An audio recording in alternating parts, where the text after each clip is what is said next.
Good morning everybody.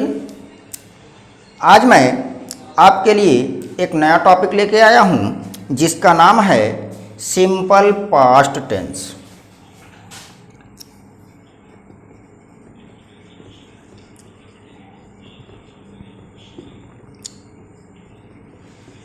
Simple past tense. इस समय हम ट्रांसलेशन पढ़ रहे हैं। ट्रांसलेशन करने के लिए हमें किन किन चीज़ों की आवश्यकता होती है, जैसे बताया गया कि पहली बात तो हमें जो है उसमें यह खोज लेना चाहिए कि सब्जेक्ट क्या है, वर्ब क्या है, ऑब्जेक्ट क्या है, अदर वर्ड क्या है, ये कैसे खोजे जाते हैं। पिछले वीडियो में इनको बताया जा चुका है। दूसरी बात, हमें जो है बॉडी ऑफ द सेंटेंस चाहिए कि हम सबसे पहले क्या लिखें, उसके बाद क्या लिखें, फिर क्या लिखें और लास्ट में क्या लिखें। ये हमें पता होना चाहिए, तभी हम जो है एक सिस्टम में, एक क्रम में या एक सीक्वेंस में ट्रांसलेशन को कर पाएंगे। उसके बाद सबसे बड़ी बात जो है वह यह है कि हमको जो है टेंस की पहचान जरूर पता होनी चाहिए, क्योंकि जब तक हम टेंस की पहचान नहीं पता कर पाएंगे कि आखिर जो हिंदी में ट्रांसलेशन लिखा हुआ है वह किस टेंस का है, जब हम यह नहीं जान पाते हैं तो फिर हमें यह नहीं पता चल पाता कि वहाँ पर हम कौन सी हेल्पिंग वर्ब यूज करें और कौन सी मेन वर्ब यूज करें। रीजन क्या है कि जो हम हेल्पिंग वर्ब या मेन वर्ब यूज करते हैं वो अकॉर्डिंग टू टेंस ही यूज करते हैं। तो हमें जो है ट्रांसलेशन जो हिंदी में लिखा है उसकी पहचान पता होनी चाहिए, हर चीज खोजना आना चाहिए, खोजने के साथ साथ स्ट्रक्चर पता होना चाहिए। इस तरह से यदि हम चलते हैं तो निश्चित रूप से हमारा ट्रांसलेशन एक्यूरेसी पे होता है। तो यहां पर हम बात कर रहे हैं सिंपल पास्ट टेंस की। तो सिंपल पास्ट टेंस में हम देखते हैं सबसे पहले सिंपल पास्ट टेंस की पहचान क्या होती है। तो अगर यहां पर हम पहचान की बात करते हैं, आइडेंटिफिकेशन की बात करते हैं, तो यहां पर देखेंगे कि सिंपल पास्ट टेंस के मुख्य क्रिया के अंत में जैसे ता, था, ती, थी, ते, थे आदि शब्द लगे रहते हैं, या फिर आपका मुख्य क्रिया के अंत में आ है या आ की मात्रा, ई की मात्रा, ए की मात्रा मिल जाती है, या फिर आपका मुख्य क्रिया के अंत में आ, ई, ए की मात्रा के बाद था, थी, थे मिल जाता है। तो वह सब हमारा कहा जाता है सिंपल पास्ट टेंस में। तो कहने का मतलब पहचान यदि देखा जाए तो इस टेंस के हिंदी वाक्यों की, इस टेंस के हिंदी वाक्यों के मुख्य क्रियाओं के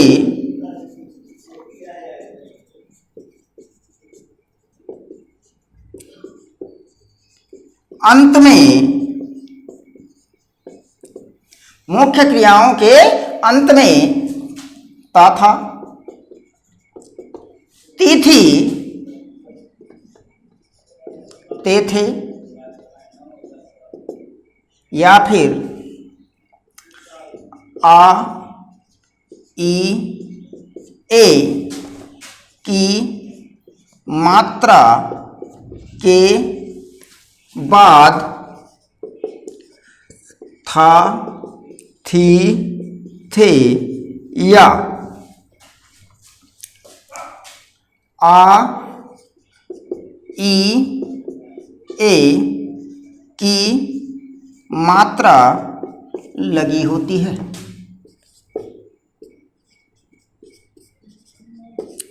ये आपकी पहचान हो गई। इस टेंस अर्थात सिंपल पास्ट टेंस की पहचान क्या होती है। हिंदी में ट्रांसलेशन लिखा है तो उसके लिए पहचान क्या मिल गई, आपको पहचान मिली कि जो भी वाक्य लिखा होगा उसमें मुख्य क्रिया होगी और उस मुख्य क्रिया के अंत में ता, था, ती, थी, ते, थे, या फिर आ, ई, ए की मात्रा के बाद था, थी, थे होंगे, या फिर आपका जो है आ, ई, ए की मात्रा होगी। अब ये आपका हिंदी में पहचान हो गई। अब हमको जो है इस टेंस का ट्रांसलेशन करना है। तो जैसे आपको बताया गया कि ट्रांसलेशन पढ़ते समय हमको करना क्या है, हम ट्रांसलेशन जो है अफर्मेटिव या निगेटिव के थ्रू पढ़ते हैं, ना कि असर्टिव के। क्यों? क्योंकि अफर्मेटिव और निगेटिव असर्टिव के ही पार्ट होते हैं, तो ट्रांसलेशन को हम असर्टिव के थ्रू ना पढ़ करके अफर्मेटिव या निगेटिव के थ्रू पढ़ते हैं। तो यदि यहाँ पर हम जो है अफर्मेटिव सेंटेंस की बात करते हैं कि अफर्मेटिव सेंटेंस का ट्रांसलेशन कैसे किया जाएगा, तो यदि अफर्मेटिव सेंटेंस का ट्रांसलेशन की बात करें कि कैसे किया जाएगा, तो यहाँ पर सबसे पहले स्ट्रक्चर की बात आती है। यहाँ पर आपको लिख देना है सब्जेक्ट, और सब्जेक्ट के बाद लिख देना है V2। V2 मतलब सेकेंड फॉर्म ऑफ वर्ब। उसके बाद आपको क्या लिख देना है? ऑब्जेक्ट, और ऑब्जेक्ट के बाद क्या लिख देना है? Other word. अब ये जो V2 है इसे हम पास्ट कहते हैं, फॉर्म्स ऑफ वर्ब में बताया गया था। और V2 अर्थात सिंपल पास्ट टेंस में हम सिंगुलर सब्जेक्ट या प्लूरल सब्जेक्ट की आते हैं, बात करते हैं, लेकिन चाहे आपका सब्जेक्ट सिंगुलर हो चाहे सब्जेक्ट प्लूरल हो, सबके साथ हम V2 का ही प्रयोग करते हैं। यहां पर सिंगुलर सब्जेक्ट के लिए कोई अलग वर्ब नहीं है, प्लूरल के लिए कोई अलग वर्ब नहीं है, अर्थात यह जो वर्ब है नो सिंगुलर नो प्लूरल, कहने का मतलब सब्जेक्ट चाहे सिंगुलर हो चाहे प्लूरल हो उसके साथ V2 का ही प्रयोग करेंगे। यह आपका हो गया अफर्मेटिव सेंटेंस का स्ट्रक्चर। इसके बाद यदि हम बात करते हैं निगेटिव सेंटेंस की,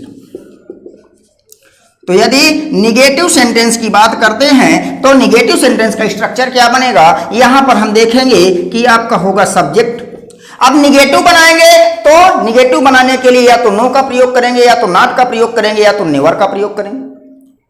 बस ध्यान ये देना है कि यहां पर जो आपका सिंपल पास्ट टेंस है यह भी बिल्कुल सिंपल प्रेजेंट टेंस की तरह है। सिंपल प्रेजेंट टेंस की हेल्पिंग वर्ब बताई गई थी डू डज, लेकिन सिंपल पास्ट टेंस की हेल्पिंग वर्ब होती है डिड। और जब डिड होती है तो डिड एक ऐसी सहायक क्रिया है जो अपने साथ जो है नॉट लेती है, नो या नेवर कभी नहीं लेती है। तो अब जब नॉट लेती है डिड हेल्पिंग वर्ब, तो यहां पर सब्जेक्ट के बाद आपका क्या आ जाएगा? Did not. अब कहा गया कि यदि किसी वाक्य में डू डज डिड जैसी सहायक क्रियाओं का प्रयोग करना है और उनके बाद नॉट लगाना है या नहीं लगाना है, डू डज डिड जैसे सहायक क्रियाओं का प्रयोग करना है, तो डू डज डिड जैसी सहायक क्रियाओं के साथ हमेशा फर्स्ट फॉर्म ऑफ वर्ब आती है। उसके बाद आपका हो जाएगा ऑब्जेक्ट, और ऑब्जेक्ट के बाद हो जाएगा अदर वर्ड। ये बात हो गई। तो यहां पर हमने स्ट्रक्चर देख लिया कि ट्रांसलेशन को किस वे पे लिखना है, उसका सीक्वेंस क्या है लिखने का। तो हमने अफर्मेटिव का स्ट्रक्चर देख लिया और निगेटिव का स्ट्रक्चर देख लिया। अब बाय प्रैक्टिस हम देखते हैं कि ये रूल्स कहां तक फॉलो होते हैं, क्या ये सही है या नहीं। अब जैसे कह दिया जाए मैं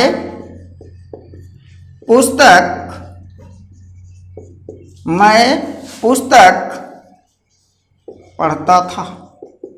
अब यहां पर देखिए पढ़ना आपका वर्ब है और वर्ब के अंत में क्या आता, मतलब क्या मिल गया? ता था। कहने का मतलब आपका टेंस कौन सा हो जाएगा? सिंपल पास्ट टेंस हो जाएगा। और जब सिंपल पास्ट टेंस हो गया तो इसका हम ट्रांसलेशन करेंगे। और यहां पर देखिए कि ये भाव कैसा दे रहा है, अफर्मेटिव अर्थात सकारात्मक दे रहा है। तो इसका ट्रांसलेशन क्या बन जाएगा? जैसे कह दिया जाए कौन, मैं, क्या निकलेगा? आई। क्या करता था? पढ़ता था। पढ़ना की क्या होती है? रीड। अब यहां पर आप सिंपल पास्ट पढ़ रहे हैं तो सिंपल पास्ट में आपको जो है अफर्मेटिव में V2 का प्रयोग करना है। तो रीड का V2 क्या होता है? रेड होता है। स्पेलिंग सेम होती है लेकिन प्रोनाउंसिएशन में डिफरेंस होता है। I read. अब क्या पढ़ता था? पुस्तक पढ़ता था। तो एक समय में कितनी पुस्तक पढ़ेंगे भाई? एक ही पुस्तक पढ़ेंगे। अतः जब कोई नाउन सिंगुलर हो तो उसके प्रोनाउंसिएशन के अकॉर्डिंग हम उसके पहले ए या एन का प्रयोग करते हैं। तो क्या बन जाएगा? I read a book.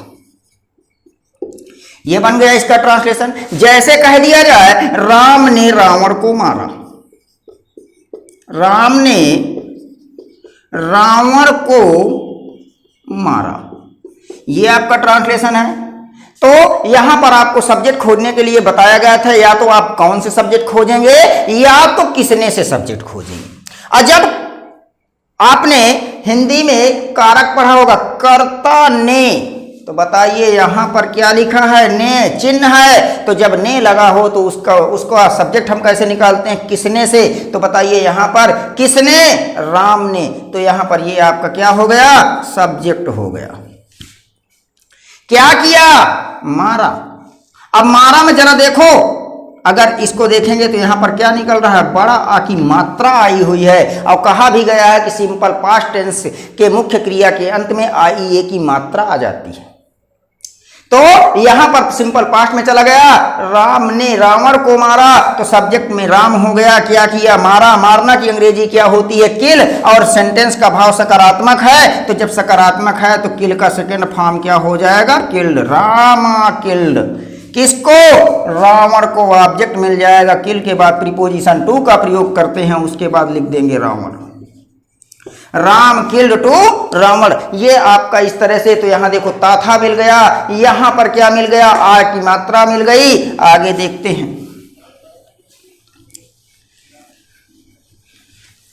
जैसे कह दिया जाए वाल्मीकि ने रामायण लिखी,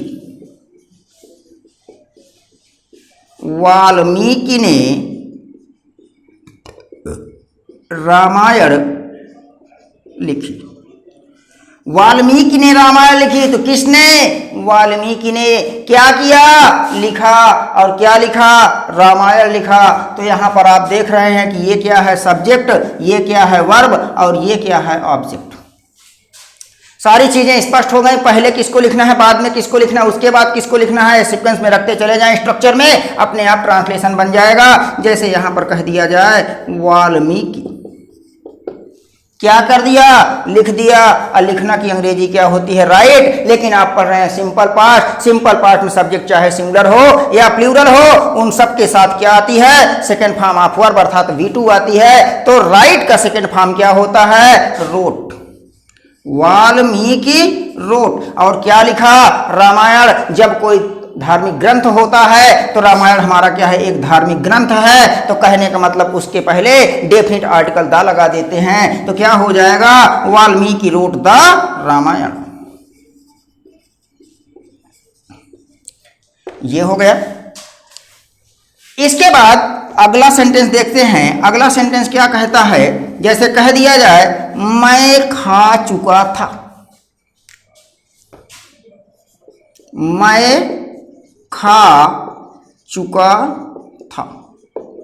अब ये ट्रांसलेशन आया हुआ है। यहां पर आपको पढ़ाया गया होगा कि यदि वाक्य की मुख्य क्रिया के अंत में चुका था, चुकी थी, चुके थे मिल जाते हैं तो उसका ट्रांसलेशन पास्ट परफेक्ट में करते हैं, लेकिन यह बिल्कुल गलत है। आप चुका था, चुकी थी, चुके थे देख रहे हैं और कह दें कि इसका ट्रांसलेशन पास्ट परफेक्ट में होता है, तो निश्चित रूप से इसका ट्रांसलेशन गलत हो जाएगा। पास्ट परफेक्ट टेंस का मतलब होता है कि वहां आप चुका था, चुकी थी देखते हैं तो ट्रांसलेशन पास्ट परफेक्ट में कर देते हैं। लेकिन अगर देखा जाए कि सिंपल पास्ट में और पास्ट परफेक्ट में अंतर क्या है, तो अंतर यह होता है कि ये जो सिंपल पास्ट टेंस में है इसमें एक सिंगल क्लॉज होती है, जबकि पास्ट परफेक्ट में डुअल क्लॉज होती है। सिंगल क्लॉज का मतलब होता है कि ऐसा वाक्य जिसमें एक सब्जेक्ट और एक वर्ब हो, वो सिंगल क्लॉज हो जाती है। और डुअल क्लॉज का मतलब यह होता है कि ऐसा सेंटेंस जिस सेंटेंस में दो सब्जेक्ट और दो वर्ब आई हो, तो वो डुअल क्लॉज हो जाता है। तो यहां पर बताइए मैं खा चुका था, यहां पर सब्जेक्ट कौन है, मैं क्या कर चुका था, खा चुका था, ये आपका वर्ब है, एक सब्जेक्ट और एक ही वर्ब है, तो यहां तो सिंगल क्लॉज है। और पहचान में भी बताया था कि क्या आई ए की मात्रा के बाद था, थी, थे मिल जाता है। जरा चुका का संधि विच्छेद करेंगे तो यहां क्या निकल रहा है, आ। अब बताइए आ की मात्रा के बाद क्या आया, था आया। तो यहां पर ये पहचान हमारी कहां चली गई, सिंपल पास्ट टेंस में। लेकिन पास्ट परफेक्ट में चुका था मिलता है तो वहां पर हम पास्ट परफेक्ट में भी ट्रांसलेशन करते हैं, लेकिन डिफरेंस यही है कि सिंपल पास्ट में आपका सिंगल क्लॉज होता है, जबकि पास्ट परफेक्ट में डुअल क्लॉज होता है। अब इसका ट्रांसलेशन अगर कहा जाए तो कुछ लोग तो बना देते हैं आई हैड ईटन, और कुछ लोग बनाएंगे आई एट। कहा जाए कि इसमें से सही कौन से हैं, या पहला सही है या दूसरा सही है या फिर दोनों सही है। तो यहां पर आपको ध्यान देना है कि यहां पर क्लॉज आपकी कितनी है, सिंगल क्लॉज है। तो जब सिंगल क्लॉज है तो सिंगल क्लॉज में आपका हमेशा कहां जाएगा, सिंपल पास्ट में जाएगा। और जब सिंपल पास्ट में जा रहा है तो यहां पर ये हैड तो आपका लग गया पास्ट परफेक्ट की हेल्पिंग वर्ब, अतः यह आपका गलत हो जाएगा और ये आपका क्या हो जाएगा, सही हो जाएगा। तो जरा ध्यान दीजिएगा कि यदि किसी वाक्य के अंत में चुका था, चुकी थी, चुके थे मिल जाए तो वहां पर देखना कि क्लॉज सिंगल है कि क्लॉज डबल है। यदि सिंगल क्लॉज है तो सिंपल पास्ट में ही ट्रांसलेशन करेंगे, यदि डुअल क्लॉज है तो पास्ट परफेक्ट में ट्रांसलेशन करेंगे। यही इन दोनों के बीच डिफरेंस है।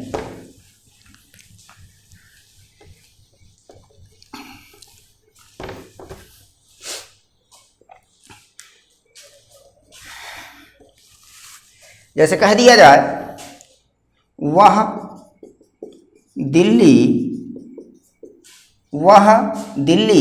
गया, वह दिल्ली गया। इसका ट्रांसलेशन करना है तो कौन, वह सब्जेक्ट हो गया, क्या किया, गया, और गया मतलब आपका वर्ब हो गया। कहाँ गया, दिल्ली गया, ये आपका अदर वर्ड हो गया, क्योंकि दिल्ली एक स्थान है और स्थान कहाँ आता है, अदर वर्ड में आता है। अब इसको हम कर लें तो यहाँ पर सबसे पहले वह पुरुष की बात हो रही, क्या लिख देंगे, ही, और गया मतलब जाना, जाना का वर्ब क्या होता है, गो, और यहाँ पर आप पढ़ रहे हैं सिंपल पास्ट, तो यहाँ पर आप क्या लगाएंगे, गो का सेकेंड फॉर्म क्या होगा, वेंट।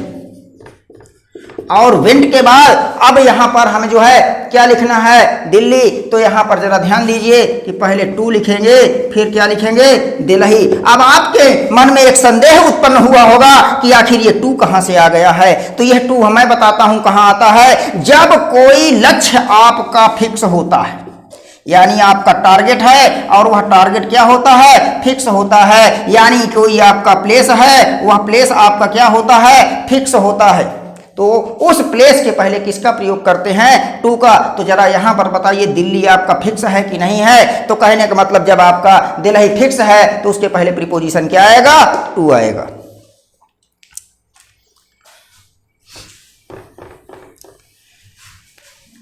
ये हो गया। अब जरा अफर्मेटिव के बाद कुछ निगेटिव के भी देख लेते हैं कि आखिर निगेटिव क्या है। जैसे कह दिया जाए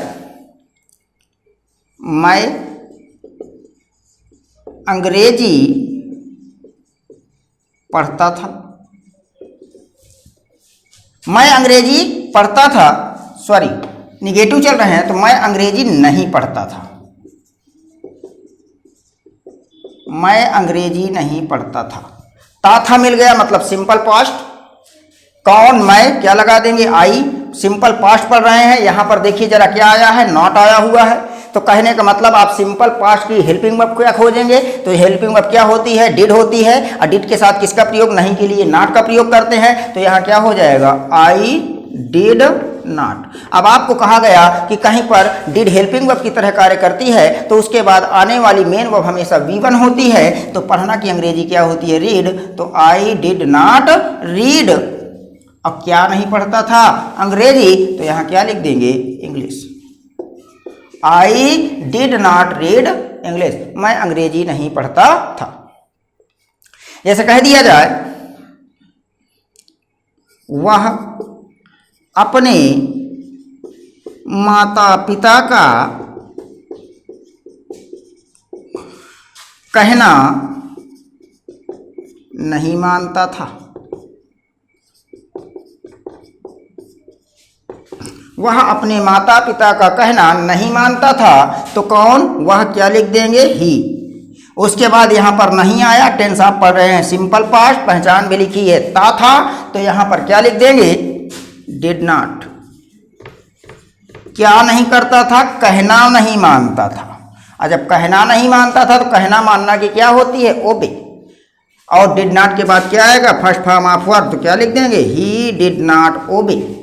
किसका, अपने माता पिता का। तो जब अपने माता पिता का, तो बताइए यहाँ सब्जेक्ट क्या है, ही। तो जब सब्जेक्ट ही होता है तो इसके साथ अपने की अंग्रेजी क्या लगाते हैं, हिज। और उसके बाद माता पिता की क्या लिख देंगे, पेरेंट्स। तो इस तरह से हम देख रहे हैं कि हमारा जो सिंपल पास्ट है वहाँ पर अफर्मेटिव कैसे बनाते हैं और निगेटिव कैसे बनाते हैं। ये कुछ एग्जाम्पल्स आपके सामने आए हुए थे।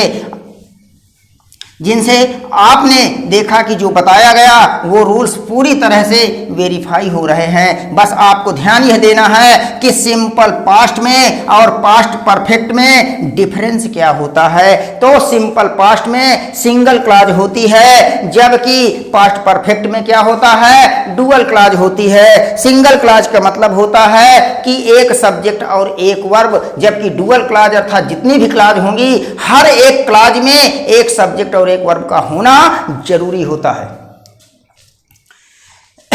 जैसे कह दिया जाए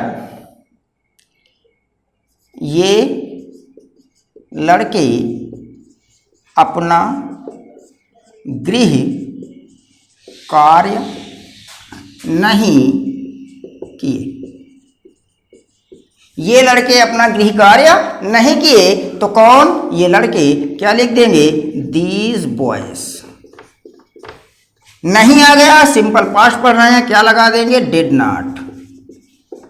उसके बाद करना की क्या होती है, डू, तो यानी डिड नॉट डू। क्या, अपना गृह कार्य। अब अपना गृह कार्य, तो जरा यहां पर देखें अपना शब्द की अंग्रेजी क्या लगाएंगे, यहां क्या लिखा है, बॉयज। बॉयज किस पर्सन में जा रहा है, थर्ड पर्सन में। तो जब बॉयज आपका थर्ड पर्सन में जा रहा है तो थर्ड पर्सन प्लूरल नंबर में देखें तो केवल दे आता है, दे के साथ अपने की अंग्रेजी देयर आती है। तो बॉयज के लिए प्रोनाउन यूज करेंगे तो दे होगा, तो जब दे के साथ देयर होगा तो बॉयज के साथ अपने की अंग्रेजी क्या होगी, देयर। तो यहां क्या हो जाएगा, देयर। और उसके बाद क्या है, गृह कार्य। और गृह कार्य की अंग्रेजी क्या होती है, होम वर्क। ये हो गया।